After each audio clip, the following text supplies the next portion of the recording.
Ndasubiye kubaha mwiriwe mwese canke mwaramutse bivanye naho mugenda mudukurikirana muherereye.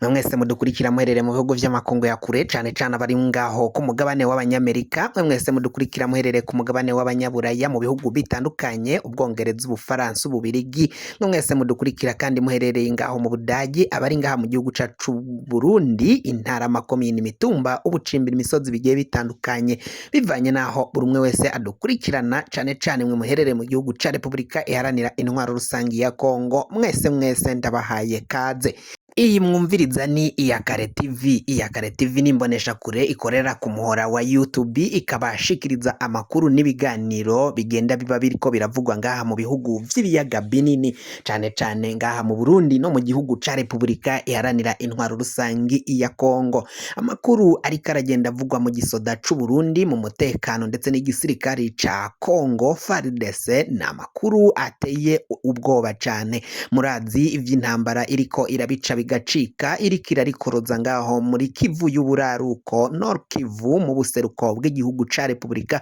iharanira intwaro rusangi ya Kongo, ahahuriye abasirikari bava mu bihugu bitandukanye, ibihugu vya SADC, ibihugu vya EAC, ibihugu bitandukanye vyaciye birungikayo abasoda. Mbere haravuzwe ko harimwo n'abazungu, abacancuro bava canke abameriseneri bava mu bihugu vyo ku mugabane w'abanyaburaya, navyo bikaba vyarahamanutse. Murazi ko hariyo n'ingabo z'umuryango w'ibihugu vyibumbiye hamwe ONU, navyo vyararungitseyo abasirikari kurinda no kugarura umutekano ngaho muri ico gihugu, ariko ibintu vyarayangaye, ibintu vyaranse. Kuri ubu ngubu intambara iriko irabica bigacika. Abarundi batari bakeya bo barashavujwe cane n'ingendo y'umukuru w'igihugu ndetse n'uwutwara igisirikari c'u Burundi Generali Prime Niyongabo. Baravuga ko abo bagabo bariko baritwara nabi ingendo bafise yo kurungika abasoda mu gihugu ca Repubulika iharanira intwaro rusangi ya Kongo, ako ntamvo zakabaye zituma abo bakuru b'igihugu c'u Burundi barungika abasoda ngaho muri ico gihugu kuja kugwana n'umuhari wa M23 uriko uragwana n'ingabo z'igihugu ca Kongo. Baravuga ko rero kuba hararungitsweyo abarundi bakagombye kugenda nk'uko ingabo z'igihugu ca Kenya, ingabo z'igihugu ca Uganda n'ica Tanzania baciye barungikwa, ndetse n'ukungene baciye bigenza bageze ngaho muri Kongo mu buseruko, muri Nord Kivu, ahariko harabera iyo migwano ihuza igisirikari ca FARDC ndetse n'umugwi wa M23 uriko urarikoroza, uvuga ko ugwanira leta yigenga, leta ya Kivu. Muri Kivu murazi ko Kivu ari intara igizwe na Kivu y'uburaruko ndetse na Kivu y'ubumanuko. Kivu y'uburaruko ikicaro gikuru cayo kikaba giherereye ngaho mu gisagara ca Goma, naho Kivu y'ubumanuko ikicaro gikuru cayo kikaba giherereye mu gisagara ca Bukavu. Umukuru w'igihugu cacu c'u Burundi rero Varisito Ndayishimiye, abarundi bo bakaba batanguye kuvuga ko ashobora kuba yarahawe amahera nabo mu bihugu vya SADC ndetse n'igihugu ca Repubulika iharanira intwaro rusange ya Kongo, ngo hakaba hari imvugano canke ivyo bemeranije ko kugira ngo umukuru w'igihugu cacu c'u Burundi Varisito Ndayishimiye hamwe n'uwutwara igisirikari Prime Niyongabo bafate ingingo yo kurungika abasoda b'igihugu c'u Burundi kuja kurasigwa ngaho mu gihugu ca Repubulika iharanira intwaro rusangi ya Kongo. Biravugwa ko kandi abo bose bariko baragenda baraswa ngaho muri Kongo, cane cane abana b'u Burundi, ibiziga vyabo bitahava ngo bitahukanwe, ahubwo ngo babita mu mifuko, hama abasoda bagaca babijugunya canke bakabita ku nzira, nk'uko amakuru ariko aragenda avugwa na bamwe mu basirikari bari ngaho kuri tere, abari aho urugamba ruriko rurabera ngaho mu buseruko bwa Repubulika iharanira intwaro rusangi ya Kongo. Baravugwa ko rero kuvanye ko intambara ikomeye cane, uburyo bwo kuyigwana ndetse no kwiyunguruza bigoranye cane, ku buryo boja kwita kuri abo baba baciye bashiramwo umwuka canke abo bahasiga agatwe, ngo ntago baronka akaryo ko kuba babatwara. Ivyo ngo bikaba bishavuje cane, aho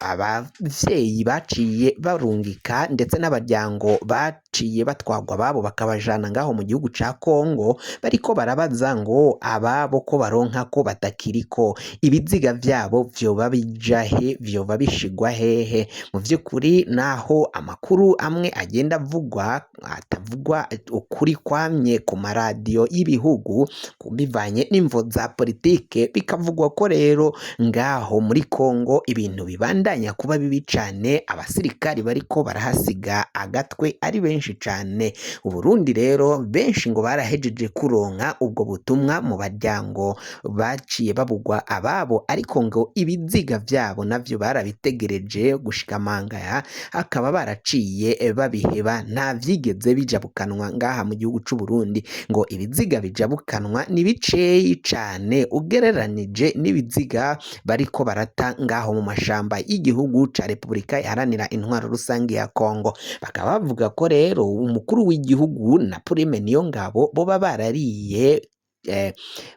igiturire, baba barakiriye amahera hama kugira ngo barungike abo basirikari baje ngaho mu gihugu ca Repubulika Iharanira Intwaro Rusangi ya Kongo, kuko ngo ntago vyibonekeza ukungene abana b'u Burundi baja kugwanira igihugu ca Repubulika Iharanira Intwaro Rusangi ya Kongo, kandi bafise igihugu cabo c'amavukiro arico bakagombye kurinda, bakakirindira umutekano ku mbibe zaco, ata mwansi n'umwe ajabutse canke ngo acinjiremwo abatere. Ni mu gihe rero kandi amakuru agenda avugwa nuko umuhari wa M23 nawo waciye ufata ingingo zikomakomeye cane, mu nyuma yaho igisirikare c'u Burundi cinjiriye muri urwo rugamba, bamwe bagafatwa mpiri, abandi bararashwe, benshi cane bararashwe. Murazi ibiziga vya hejeje iminsi biriko birajabukanwa bihanwa ku mbuga hwaniro, imbuga huriro ndetse n'imbuga ngurukana bumenyi nka WhatsApp na Facebook. Ivyo mwaraciye mwirabira amasanamu ya bamwe mu basirikari baciye bahagwa, abo ni ababashije kumenyekana kuri ubu ngubu.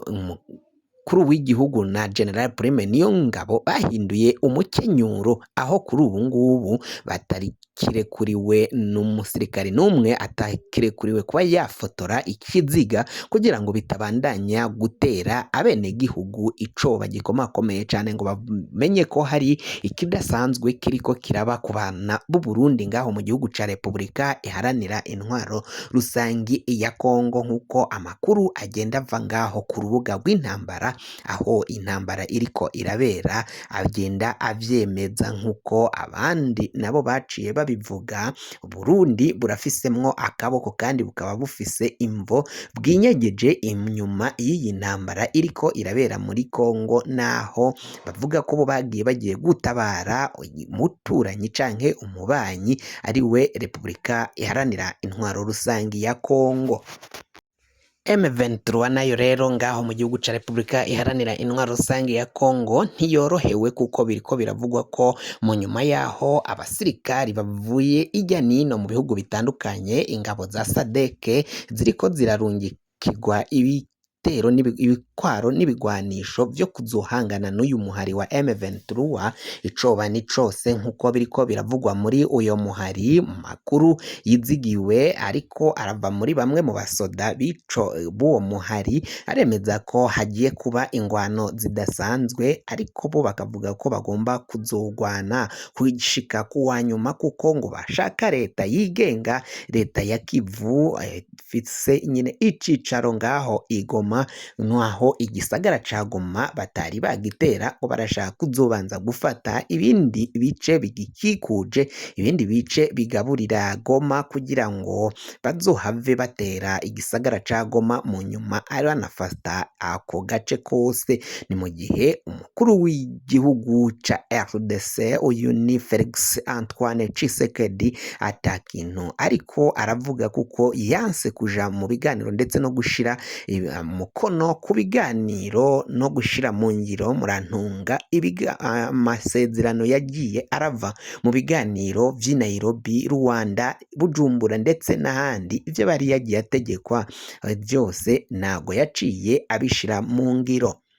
Kugira ngo amakuru mwene nk'aya aza gushikira ngaha ku murongo wa Iyakare TV wafyonda subscribe niba ukoresha ururimi rw'icongereza, wowe ukoresha igifaransa ugafyonda sabone.